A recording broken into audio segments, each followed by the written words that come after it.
ମୁଁ ସ୍ମିତା ଆପଣ ସମସ୍ତଙ୍କୁ ସ୍ୱାଗତ କରୁଛି ଲର୍ନ ଇନ୍ ପାଇପଲାଇନ ଚ୍ୟାନେଲକୁ। ଏହି ଚ୍ୟାନେଲରେ ଆମେ ପାଞ୍ଚ ଧାଡିରେ ମହାପୁରୁଷଙ୍କ ଜୀବନୀ ବିଷୟରେ ଜାଣନ୍ତି। ଯେତେବେଳେ ପାଞ୍ଚ ଧାଡିରେ ଜାଣନ୍ତି ଅଧିକା ଜାଣିବାକୁ ଇଚ୍ଛା ହୁଏ।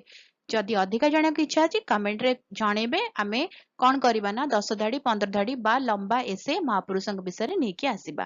ତାହେଲେ ଆଜିର ଭିଡିଓରେ ଆମେ ଜାଣିବା ଆଉ ଜଣେ ମହାପୁରୁଷଙ୍କ ଜୀବନୀ ମାତ୍ର 5 ଧାଡିରେ। ଆଜିର ଭିଡିଓରେ ଆମେ କଥା ହେବା ଲିଓନାର୍ଡ ୟୁଲରଙ୍କ ବିଷୟରେ। ଲିଓନାର୍ଡ ୟୁଲର ଜଣେ ପ୍ରସିଦ୍ଧ ସୁଇସ୍ ଗଣିତଜ୍ଞ ଏବଂ ପଦାର୍ଥ ବିଜ୍ଞାନୀ ଥିଲେ। ସେ ବୀଜଗଣିତ, କ୍ୟାଲକୁଲସ ଏବଂ ଜ୍ୟାମିତିରେ ପ୍ରମୁଖ ଅବଦାନ ଦେଇଥିଲେ।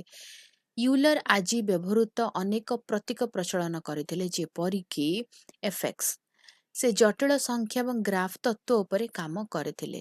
ୟୁଲରକୁ ସର୍ବକାଳୀନ ଶ୍ରେଷ୍ଠ ଗଣିତଜ୍ଞମାନଙ୍କ ମଧ୍ୟରୁ ଜଣେ ଭାବରେ ବିବେଚନା କରାଯାଏ। ଭିଡ଼ିଓଟି କେମିତି ଲାଗିଲା ମୋତେ କମେଣ୍ଟ କରିକି ଜଣେଇବ। ଯଦି ଭଲ ଲାଗିଲା ଭିଡ଼ିଓ ଟିକେ ଲାଇକ୍ କରିଦେବ, ଭିଡ଼ିଓକୁ ସେୟାର କର, ଚ୍ୟାନେଲକୁ ସବସ୍କ୍ରାଇବ କରି ବେଲ୍ ଆଇକନ୍ ପ୍ରେସ୍ କରି ଅଲ୍ ନୋଟିଫିକେସନକୁ ଅନ୍ ରଖିଥାଅ। ତାହେଲେ ରହୁଛି।